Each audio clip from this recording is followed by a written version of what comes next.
Hello, Hi. Professor. How is everything there in Taiwan? Yeah, it's okay, You mean the Yes, now? we are talking about this pandemic. What do you mean? Hello, Hello? Yeah. we are talking about this COVID-19. How is there in Oh, okay, okay. Sorry. Yeah, okay.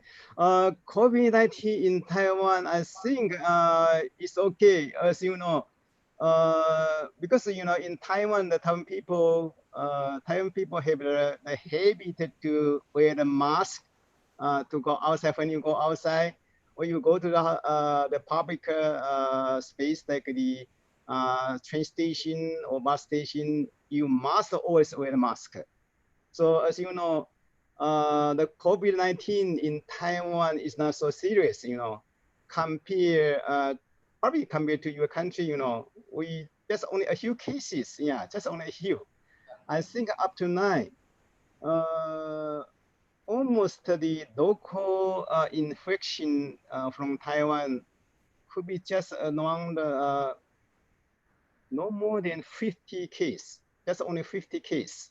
Yeah. Right, right. Yeah, like like in USA or in other countries, they have probably more than 10,000 or even more than 100,000. Yeah, there are so many cases, but in Taiwan, just a few. Yeah, just don't worry, it's quite safe. Oh, okay, okay, Professor. Yeah. Sir, our Honorable Vice Chancellor will say a Yes. few words to you, sir. Thank Okay. you, Shijin.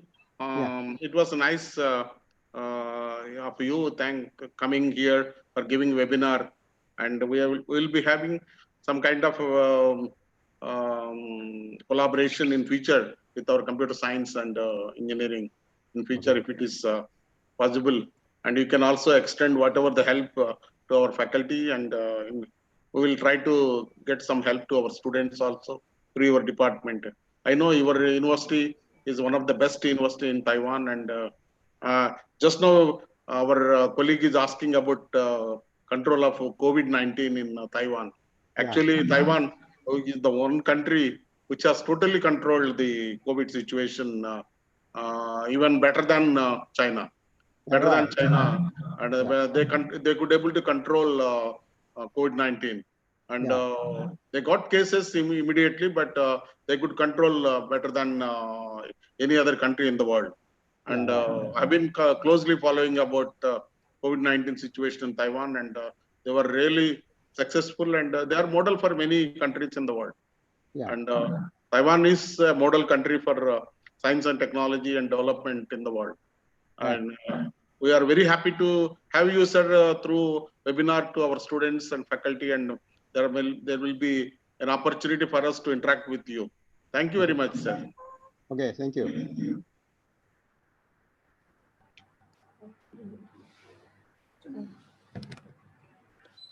Good morning, everyone, and good afternoon to Professor Xizing Hong. First of all, I would like to welcome our Honorable Vice Chancellor, Professor K.R.A. Sambasibarao, in this webinar. We are indeed very thankful to him, for allowing us to host today's distinguished speaker and my MS mentor, Professor Xizing Hong from National Taiwan University of Science and Technology, Taipei, Taiwan, as part of our university webinar series. I would like to briefly introduce the distinguished speaker. Professor Hong received BS degree in electronics engineering from National Taiwan Institute of Technology, MS degree in information engineering from National Central University, and PhD degree in computer science from National Tsinghua University, Taiwan.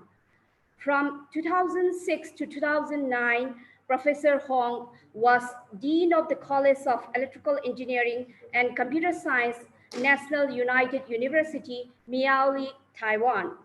At present, Professor Hong is the chair and distinguished professor in the Department of Computer Science and Information Engineering, National Taiwan University of Science and Technology, Taipei, Taiwan. He is the recipient of Distinguished Research Award of the National Science Council in Taiwan, Outstanding IT Elite Award in 2005, Outstanding EE Professor Award from the Chinese Institute of Electrical Engineering. He also received Outstanding Research and Invention Award from National Taiwan University of Science and Technology between 2006 and 2008. He has published more than 300 international research papers in many reputed scientific journals. His research interests include information security, deep learning, and big data, biometric recognitions, cloud and fault computing, and parallel algorithms. Now I request Professor Hong to present his valuable talk to all the audience. Professor, please take the platform. Okay, thank you so much. Thank you, Sushi. Probably I will say good morning to every students in India, yeah, because now in Taiwan, we are in the afternoon because there's a time difference between Taiwan and and India. This one could be 1 hour and no, I could be 1 hour or 2 hours. I have no idea. Yeah. Anyway, so today's topic is about biometric recognition techniques for authentication in smart city. Can you see the title here? Do I use the play more or just I use this more is okay? I don't know. Okay. Anyway, I just go to just use the online here. I just have the. Excuse me, sir. Please do the full screen once. Yeah. Full screen, sir. So you want the full screen? Okay. Yeah. This one is okay. It's okay. Yeah, it's a full screen. Yeah. All right, sir. Okay. Okay, so today's topic is about biometric recognition techniques for authentication in smart cities. And the online here is the first I will give you the introduction about the smart cities and then go to the biometric recognition. And finally, I just give a short conclusions. So why people like to live in a big city or in a smart cities? Because what?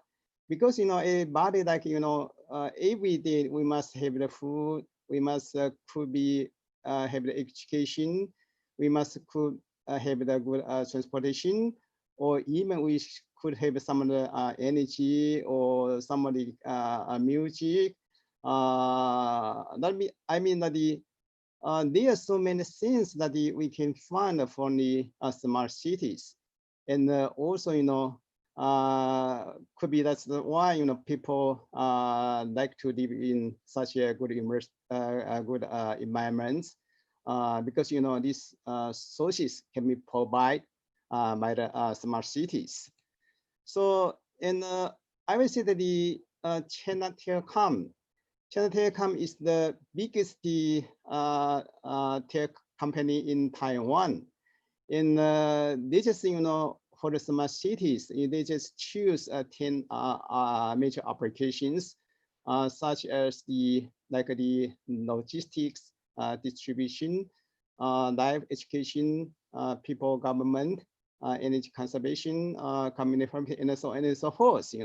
They just choose, okay, these 10 applications could be the most important things in the smart cities. So I will just show you another one is IBM. IBM is a good could be we say that is largest tele company from USA. They also identify, I think, could be 12. Okay, 12 applications in a smart city. And this 12 application is quite close, similar to those just provided by the China Telecom in Taiwan.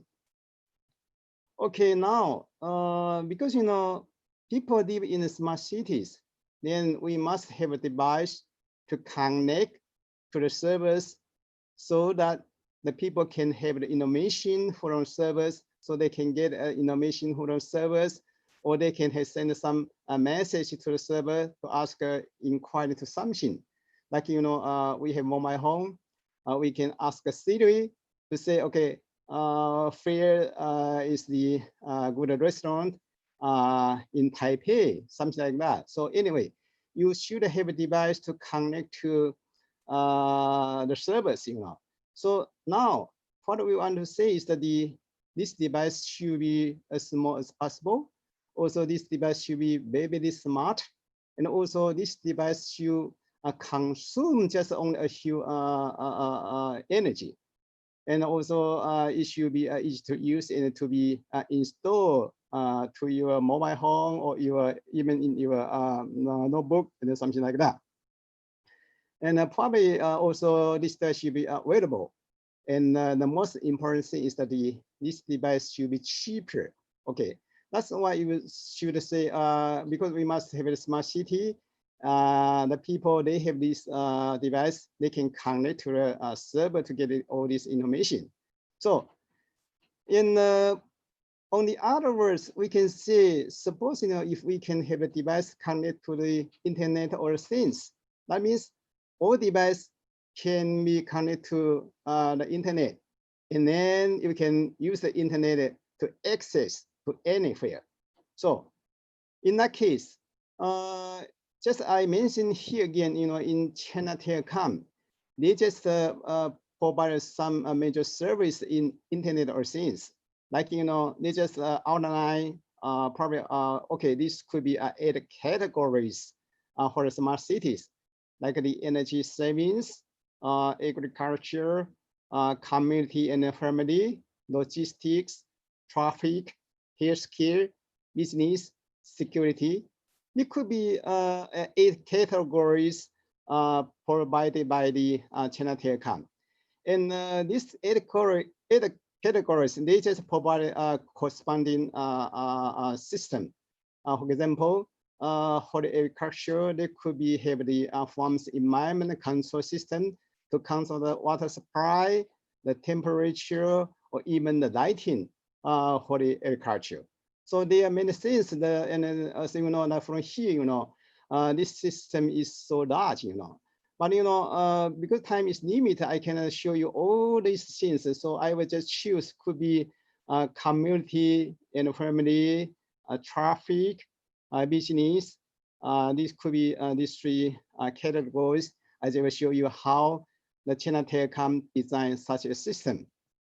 So first of all, for the community and family, there's a homepage designed by the China Telecom. That means in the phone, each family can have this homepage. That means, each member can see the access control, the CCTV control, security setting, energy management, digital platform, and information service. For example, you can see here, they probably just show, okay, today, you have 10 missed calls in free state, okay. So in probably I just show you here, how can China Telecom to design a system for the access control. That means, when the member in the home, they can just talk to the guarder directly, or they can have the ability to door to talk, or even, they can just open the main entrance for the visitors, or they can use the RFID as an access control to the main entrance, or take the elevators or control those to their phone. So that's the access provided China Telecom. And also, sometimes you can have the secure console, like, when the people come to phone, they can turn on the lights, turn on the air conditioner, or just anyway, just use somebody mobile home, you can do that. Or even suppose, suppose you say, okay, probably after a few days, you want to go outside, you are not stay at home. So you can do some presetting to the home, like, when the light should be turned on, or when the air conditioning should be turned out, something like that. And also, even you go outside, you can also use the mobile phone to some remote control to all the device installed in the firmware. So that's the firmware side here. And also, for the security setting, something like, suppose this save come into the phone, and the system can just issue an alarm. Suppose, I mean that the detector can see, oh, there's a save come to a phone. And this also can be sent a message to the house owner, or can send this message to the guarder, or even to the police station, so that the security can just have provide such a good situation for the house owner. And also, as for the modern society, we can see TVs, or we can get information from news, or very many things, So the China Telecom, they can provide so many information service, like, you can watch the cable TV all from this internet. So it's okay now. So now also, because now energy is very very important, in Taiwan. So for example, this system, they can detect is there any people in the living rooms. Suppose they declare, oh, there's no people just stay in the living rooms. So probably the system will turn off the TV, or turn off the air conditioner, or something like that. So that's there are so many sensors installed in the phone. So they can detect all the things and issue some of the corresponding command. So now, and also for the traffic related result, as the China Telecom, also they can have provide a personal vehicle telemag for the driver, or also like something like, suppose you want to take a taxi, right? They also have the satellite text dispatch, and also they can have a track information to provide this one to the drivers. Or suppose if you want to sell the cars, you can just use the carpool system to get some car to sell, something like that. That's the China Telecom provide such a service. And also for the business, China Telecom, they use the NFC service here. The NFC can have 3 modes, like the car mode, reader mode, B2B mode.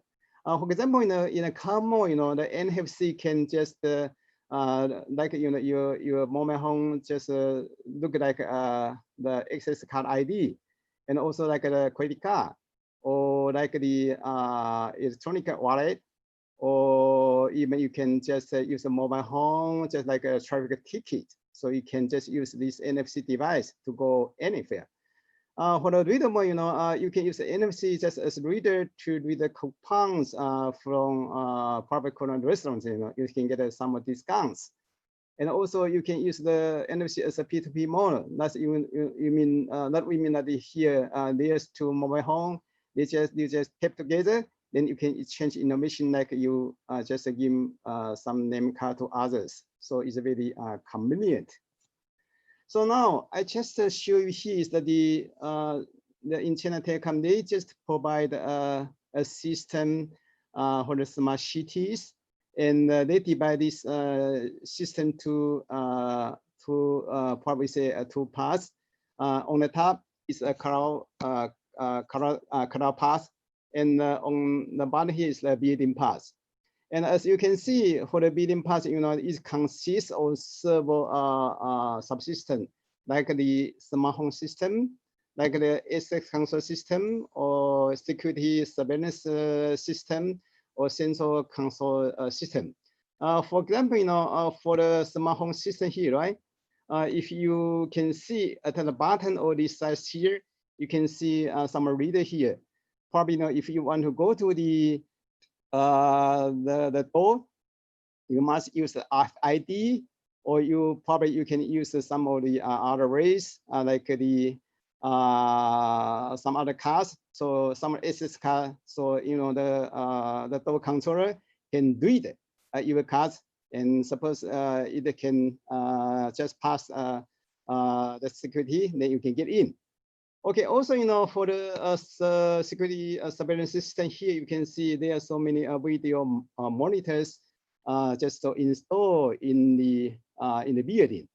So, this surveillance system can just to monitor all the environments or this building to check is there any people they are coming to visit you, or even as you know, supposedly some of the people they are not come here, they could be sick. So they can just have some of the security here, and also because for the home security system, there are so many things to control, like the energy, or like the water supply meter, or like the electricity meters, and elevator, and so on and so forth. So you must have somebody this central control system here. So now, as you can see here, people, they are living in a smart city, so they can get information from the county side, or they can just send the message from the building side to the county side, or they can exchange something, from the service. So from this diagram, you can see there are many things to do, and just you and me, we are just only a small group, so we cannot do anything. So we just can only choose a part of research that we can do. Okay, like in my lab, so we just focus on the door control here. So you probably will say, why you just choose this one? Because there are so many things to do. So what I can do is just do a research for the door control here. So now, so that's why in the next topic I will just present some of the papers about how to use the biometric recognition for door control. So that's why I just give you such information here. So the next one is we must go to the biometric recognition topic. So why? So I will give you the motivation and background here, and then after that, I will give you some of the information about the image processing, and then we go to the feature extraction and then feature matching, and the debug in my laboratory. And also I will show you some of the commercial products based on the biometric recognition. So first of all, why we must use the biometric technique to do its control in smart cities? The question here is the why. Okay, so sometimes you can see now probably in your phone, when you want to open the door, you must use the key, or you must use the ID card, right? But suppose if you lose your keys, or you lose your ID card, then you cannot get in to your door. So that's the problem. So, but now we can use the biometric techniques, because what? We don't need to memorize the passwords or carry credential or keys, because what? We can use some of the biometric, like the face, like iris, or like the fingerprint, or like a ring. Use this one as a key to access your doors. And also, we can use the biometric in so many places, in the public place, like the airports, on the public transportation, and office, or even dormitory. You can use that one for the door control. So I show you, here, this one is the ATM machine. And this ATM machine, you can see in the right-hand side, is a fingerprint recognition system. We can see this one, right? This device is just installed with the ATM machine. So now, suppose if we want to withdraw money, you just put your finger on the top of this sensor here. Okay, the finger, this one is my hand. Okay, it's the middle finger here. After I put here, and the system, the ATM can recognize it. Oh, I have a bank account in this probably in the bank. then I can withdraw my money. Okay, this is the ATM machine installed with the fingerprint recognizer. Okay, and the next one is the eye locker. The eye locker is installed with the ATM machine here. Suppose if you want to withdraw money, you must, first of all, you must just first this device here, and this eye locker can check your iris. Suppose if you can pass this iris check, then you can withdraw the money from this ATM machine. I think, like in Taiwan or even in other countries like your country, India or USA, now for the immigration office, probably, they use the first recognition system just to hold the foreign the security checker. I think first recognition is very popular in the world. And now I just show you here in this table here, there are so many things can be used for the biometrics, like the fingerprint, iris, face, voice, wing pattern. Here, but how to judge which one is the best one? Usually we use the security and the convenience, these two metrics to judge, okay, which biometric is good. And for the security, we also divide into two sub metrics like anti-forgery and accuracy. For example, fingerprint accuracy is good, but sometimes you can just get the fingerprint from others. It's easy. Okay, so anti-forgery is not good for the fingerprint. And for the convenience, we also have we have 5 sub-metrics like the speed, enrollment rates, resistance cost, and size. As you can see, the fingerprint you can very just you can check the fingerprint is very in a short time, so it's easy, But for enrollment rates, resistance, probably that's no good. But the cost is cheaper, Yeah. Anyway, so here I just show you, the more circles you can have. That means that biometric is the best. So you can see here, fingerprint, iris, face, voice. Wing pattern here, you can see wing pattern gets so many circles. So wing pattern is the best biometrics that now they can use in the commercial products. Okay, I just show you in this diagram here, could be just about 13 years ago. Fingerprint is the major, we can say major market share, just occupy the fingerprints. It's about a 60%, and others like iris, wing, voice, or in signature, they are just only very little, But after 10 years later, you can see could be just 4 years ago. They show a diagram here. As you can see, the fingerprint could be only half, but like iris, face, voice, wing, it's increased so rapidly, could be twice or even 3 times or 4 times before, So that means, biometrics originally people use the fingerprints, but as I think, now many mobile device, they use the face for the recognition, like the iPhone, or I think like the Samsung mobile home, they use the face, and also like the wing. I think in Korea, LG, they use the WIN for the access control to the mobile home.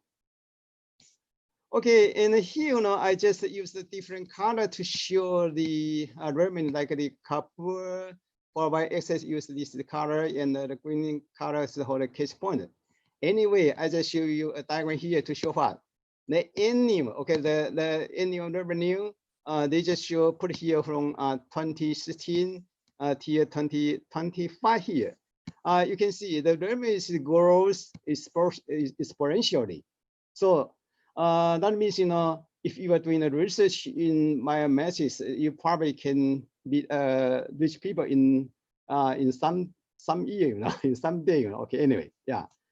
So, and also, I show you some of the biometric industry leading vendors in the world, As you can see in this table, there are so many companies here. I show you in the color is Hitachi and Fujitsu. Because what? because of my topic is concerning about the VIN recognition. And Hitachi is very famous for design the finger VIN recognizer. And Fujitsu is very famous for designing the palm VIN recognizer. Okay. So now we go to the next one study. I just show you how some techniques.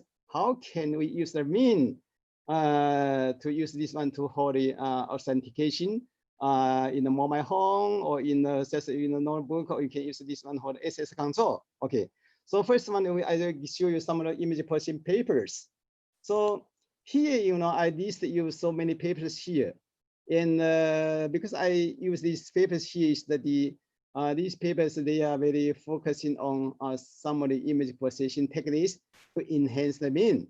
And after that, they can do some of the next step, something like to check in the fingerprint. Okay, anyway, but we cannot just give you all the details about this paper. I just give you only one paper. I choose this one. This one is the method of multi-spectrum fingerprint image fusion. So as you can see, for the first time in the figure 1, you can A here, right? The VIN is here, could be not so clear. So they must use some of the image denotation technique to remove some noise. So after that, you can get a better image. Okay, that's the first step.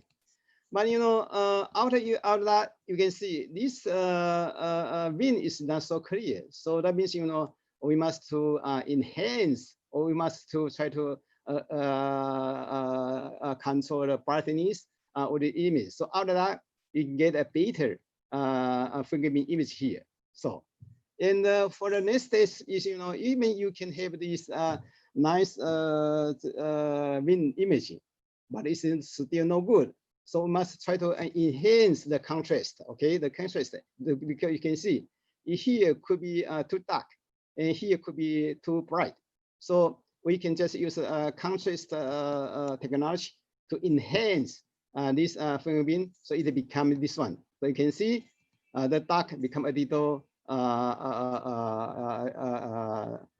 could be become a little white, right? So that means the intensity is increased, the contrast is enhanced. So after that, I will say why I choose this paper to give you such a presentation is that another contribution in this paper is that this paper uses so many IR devices. As you can see, this device just use 760 nanometers IR and to the 850 nanometer IRs. So you can see, if you want to check, you want to evaluate how good this IR device for the VIN recognition, we use the EER as a metric. The EER means the equal error rate. The equal error rate should be as low as possible. That means this one is good for the human VIN identification. So as you can see in this paper, they use a 6 IR device here, and they do some experiments. And then they also do some combination. They probably choose 2 IR together or 3 IR together. And finally, they just choose 6 IR together. And as you can see this here, this IR together here, you can get a better recognition rate for the ER. Okay, that's the major contribution in this paper. And but now, my question, you have a question. You probably say about some people, they use only 1 IR, but your system uses 6 IR. That means what? That means you must pay more hardware cost. But anyway, if you have money, right? You pay more money, but you can get a better equal error rate. So that's the balance, Okay. So this one, I just skip this one, and I also skip this one. Okay. So the next one is because now in that case, I did not give you some of the feature iteration, because what? That's just I give you a rough idea. But now, I mean, because originally the VIN, we must use some image processing techniques to enhance the VIN. And after that, because we want to do some of the the image identification to identify, is this your mean, or is this my mean, or this is her mean? So how do you know that this is my mean, or how do you know this is your mean? We must have some of the feature extraction techniques. So that means what? We must get the important features from the mean. Okay, so you probably ask me, then how to do that? So I will see that there are so many ways to get the feature from the mean. So I list here, so many papers here, but we cannot give you all the detail about these papers. I only choose only one to give you some of the introduction about how to get the feature from the mean. So this paper is just the first identification for single sample using the mean, location, and direction coding. So as you can see from the right hand side here, this is the mean. And the mean is to go from the pixel value is high here, and then go to the low because it's dark, right? The mean here is the dark side, and then it's bright again. So the profile from this line, you can see the pixel value is going higher and then lower and then higher. Just for this, it's dark, it's a brighter area, and this dark area is brighter area again. Okay, so now how do we know is this the point? Okay, this point is the good point? We don't know, because in that case, we must guess. How to guess? So for example, we have a point P. We just want to know, is this really belly we want to find? So here, we must have a theta here. So for example, we put a theta here to say, okay, now we don't know because of this one here, right? We don't know this curve, we don't know. It depends on the theta here. So suppose now we just put a theta here, then I can get 4 points based on this theta. We can have S1, S2, T1, T2, and the P points here. And then we can calculate depths between these 4 pixel values and the pixel value of P. You can get a difference by this equation. So now, after that, we can just calculate this. We call this one is depth. So as you can see, the depth should be as large as possible. If this depth is large, that means you find the real value. Okay, but now because the theta here, the depth depends on the theta you put here. So how do we know the theta here? So we must do some we must guess, right? So in this paper, they just use 8 angles. They use 8 angles from 0 degrees, and then 22.5 degrees, and then 45 degrees. That means each state, they just increase 22.5 degrees. So totally they have 8 angles. Okay. So that means, they have 8 angles from 0 degrees, 25, 22.5, 45, and so on and so forth. And then based on these 8 angles, they must to calculate the depth just based on these 8 angles. And for each angle, you can get the depth value here. Then you can compare which one is the largest. And the largest one is just coding that pixel with this number. Which number? Because what? We use the degree, we use 1 to represent this value. Suppose it's 22.5 degree, right? We use 1, we use 2. Suppose it's 45 degree, we use 3 here. So I mean, based on these 8 angles, right? You calculate the depth, and then you find the largest one. And then after you find that, you just use the number from 1 to 8, and the last one, you put that one as a code. For example, here, suppose, I have a point here, right? After I use 8 angles to calculate the depth, and I find 45 degrees is the largest depth. And as you know, the 45 degree, we use 3 as a label to this pixel here. So that means, originally, this is the fingerprint image. It's a finger image. After we find the feature value, okay, we find the feature value. then this image become the digit. Like, you know, this point it becomes 3, could be this digit could be become a 0, and this could be become the 8, and this could be 7, and something like that. So originally in the left-hand side is an fingerprint image. After we do the calculation about depth, it converts to the feature map. As you can see, this feature map just consists of the numbers from 1 to 8. So it's simple. That, you know, it's just the conversion. But, you know, this conversion is a feature map, and this feature map is the features that in this fingerprint you just extract this important feature, and then use feature map to do such a representation. Okay, so that's the idea. So after that, you know, so for now we just want to say, oh, how about the A and the B? Is A and the B the same person? So now we just get the feature map for A, and then we also get a feature map for B. Then we calculate the similarity. We say the AB here. So the similarity, how to calculate that? Because we have the feature map A, right? We also have a feature map B. So in the denominator here, you know, we just calculate the same labels they have occurred in the same in A and B. What's that? I mean, you know, what I mean is that the original, okay, this is the feature A image here, right? And I also have another one feature B image. So suppose this point here, and this point is also here, and either put a 3 here, and either put 3 here. That means what? Or they are the same. Suppose this one is 3, right? But this point here is put an 8.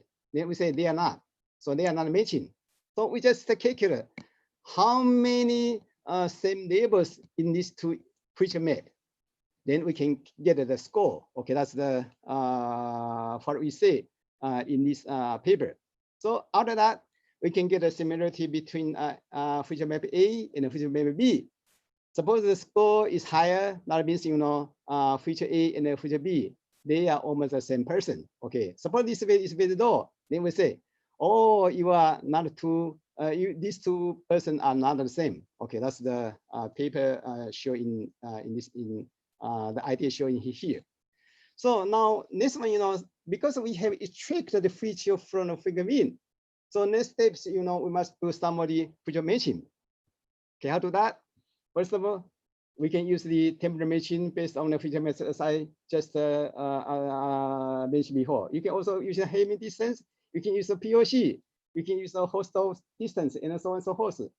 I think, you know, I will skip all the details here because we don't have so much time, you know. So now, thus we go to our lab work, okay? In my lab, we just use the image processing. We based on the multi-spectrum fingerprint image fusion, and also, you know, for the feature extraction, we don't use the direction code. We just use the shift features. We use this one, okay? And the device I just show you here, you know, we use the IR camera in the left-hand side here, and this one is the IR sensors. And then we also have some of the filter. The filter is not showing here. And we put all these things together, we can have this device like this one. Okay, and the same I can show you here. The first, you know, we have the palm images showing on the front or the camera, and then the camera can identify, is this the palm?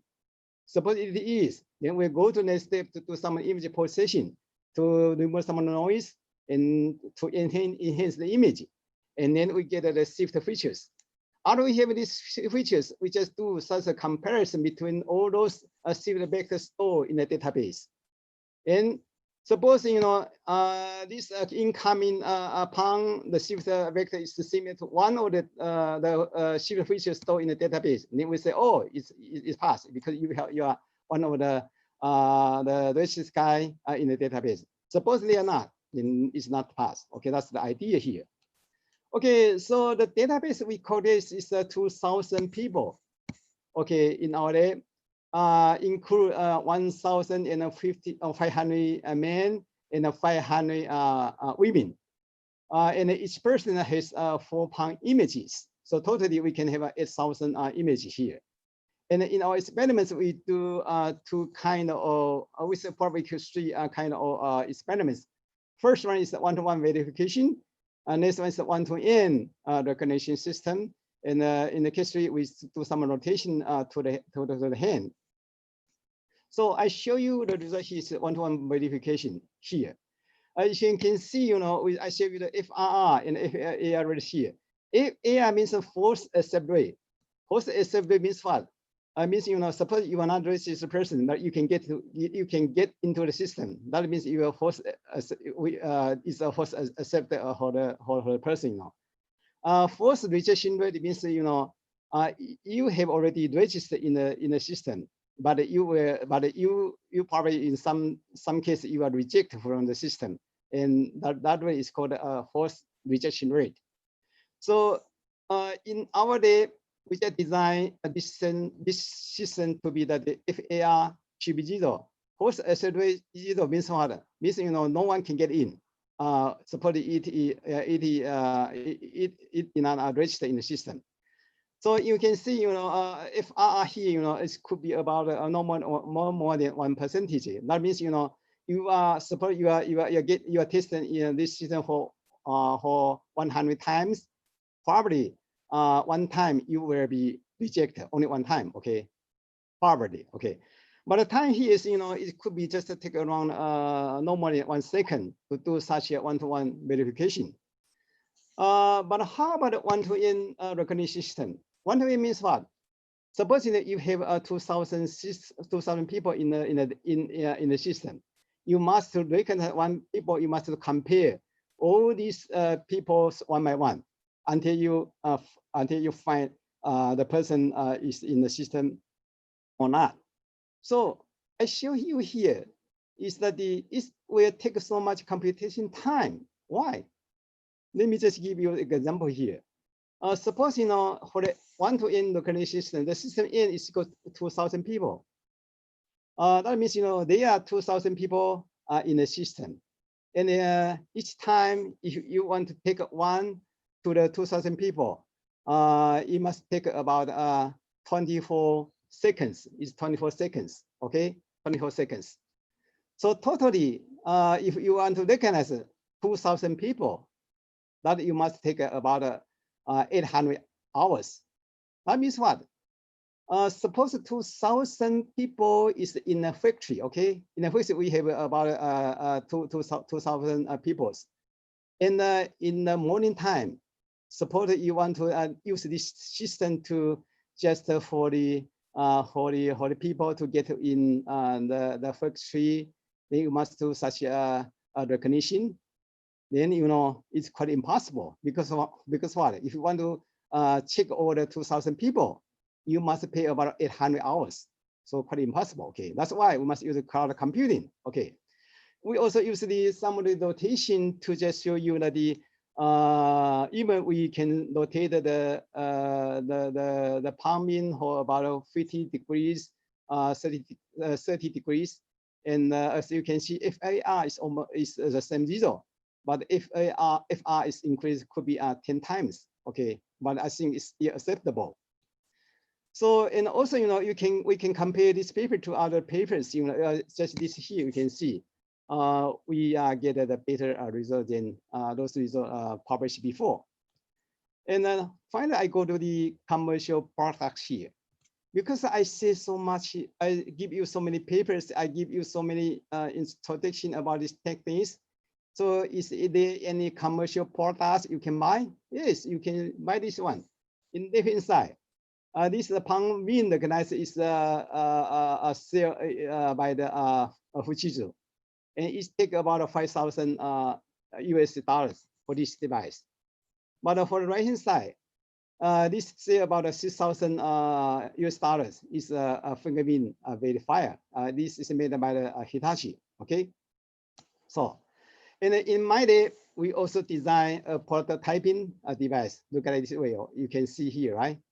This is our device. Our day, we have this kind of product. So finally, I give you the conclusion here. The conclusion is simple.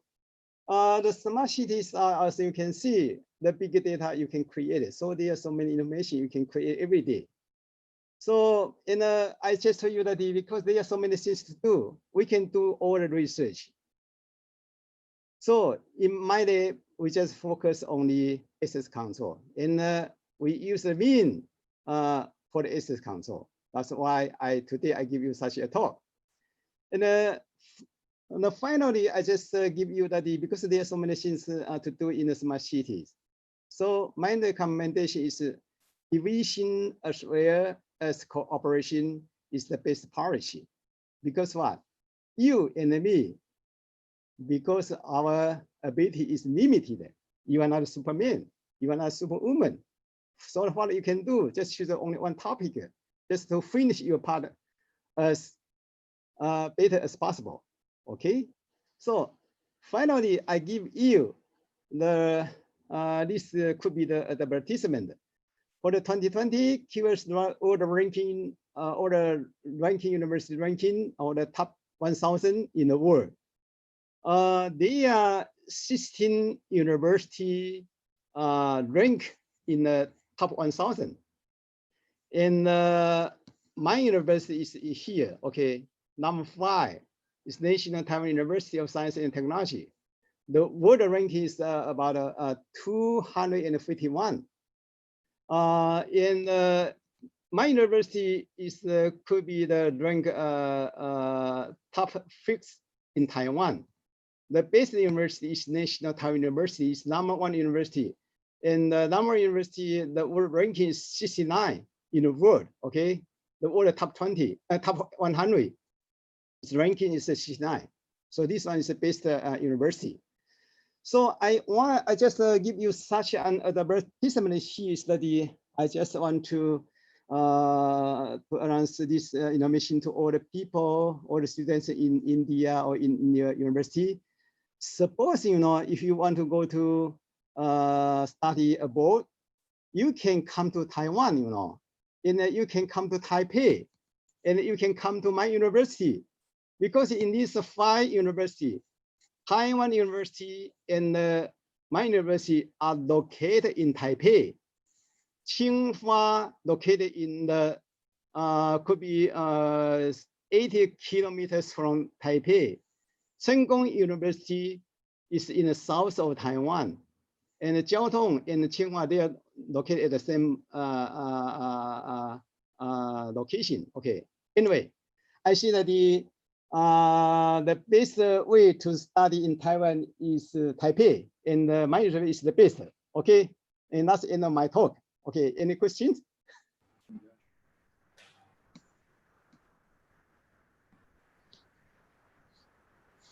Thank you very much, sir. Okay. Your inspiring and motivational talk. Yeah. And sir, some of the queries that come up, question answer, and sure. kindly respond it. And Yeah.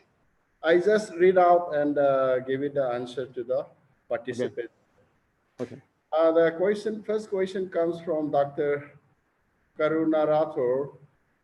Biometric as a effective measure to check cyber crimes in smart cities. Yeah. Excuse me, how do you say? Is biometric to what? Okay, sir. Repeat again, sir. Biometric is a effective measure to check cyber crimes in smart cities. Oh, sure. Okay. I will say the biometrics, like the face or fingerprint.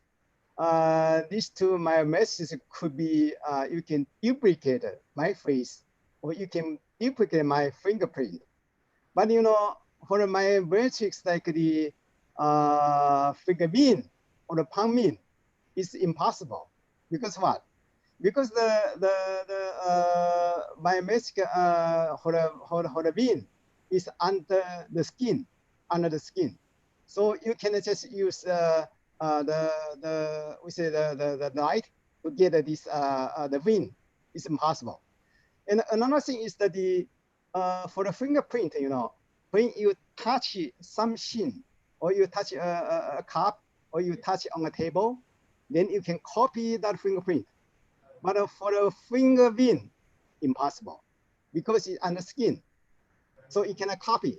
Okay, and also another thing is that the fingerprint you should be alive. For example, why I said this one? I can use your fingerprint to do some extra. For example, you know, if you want to use the fingerprint to control the door, I can cut your finger. Okay, I can cut your finger, and then I can use your fingerprint to exit the door. But for the fingerprint, impossible. If you cut my finger, then there's no blood to flow into my finger. Then there's no mean shown in the finger, so you can catch the wind. So the professor said that it's possible that we can just use this one to put the cyber city security. I think suppose if you use the fingerprint to summon the console, I think it's possible. Okay, it's possible to protect the cyber security. But anyway, that's my point. Okay. So any other questions? The same participant once again asking one more question is COVID-19 testing biometric effective tool is there or not? Please explain. So you mean COVID-19 biometric to what? Yes, sir. Yes. COVID-19 to what? To protect COVID-19 testing biometric effective tool is there or not? If it is there, please explain. COVID, you say COVID-19 testing. Yeah, COVID-19 testing. Yeah, okay. Hello? Yeah, I see. Yeah. Oh. COVID-19 testing what?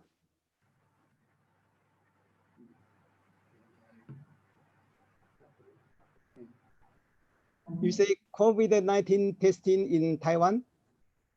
Biometric effective tool, sir. COVID-19 testing biometric effective tool. Oh, you say COVID-19 testing effective tool in Taiwan? Oh, sorry. Yeah, sir, COVID-19 testing, is there any biometric effective tool? But biometric to COVID-19, I think there's no. Sushi, can you explain this question more? Yeah, Professor, actually the question is there any biometric effective tool to test COVID-19? No, I don't think, because, you know, biometrics, you know, you cannot use just as I just did some of the face, iris, fingerprint, fingerprint, or palm print. I think this no relationship to the COVID-19, you know. The COVID-19 could be like, you know, that could be the virus. That's the virus. The virus could be from the lung, or from the, I don't know how to say that, because that's out of my knowledge, you know. But as I know, that could be the biology engineering. They can use some other techniques to identify the COVID-19. Yeah, but I think from my message, I think we cannot do that. You say, okay, how can I see your face? Oh, your face, you could be got COVID-19. No, impossible. Okay. Okay, the next question is, for a manual walker, fingerprints are not clear. Yeah. Then what should be next biometric identity? Is there any other option instead of fingerprints? Okay. Okay. Exactly. You know, suppose if you use the fingerprint, some of the people, if they are doing the labor work, they cannot have the fingerprint. Or even, if you, like my wife, she does so many cook scenes, so she doesn't have the fingerprint. So that's why when we have a chance to go to USA, now, as you know, in USA, for the immigration office, they will check your fingerprint. But my wife always cannot get in because she doesn't have the fingerprint. So now, this is a good question, fingerprint is, you can get the fingerprint from the common light. I mean, from the regular light, you can get a fingerprint. But, for the fingerprint or the palm in, you cannot use the light. You must use the IR, another one. Okay, that's IR has been the infrared sensor device. And that one, is another way and to get the fingerprint, not fingerprint, and the fingerprint or the palm in. Use that device, then you can get the fingerprint and the fingerprint. That could be a good way to change the fingerprint. So that's why I give you a diagram. Say, could be 13 years ago, fingerprint occupy the market share about 60%. But now it changed. Now the fingerprint could be only 30%. I show you that diagram, right? The fingerprint it becomes 16%. Why? Because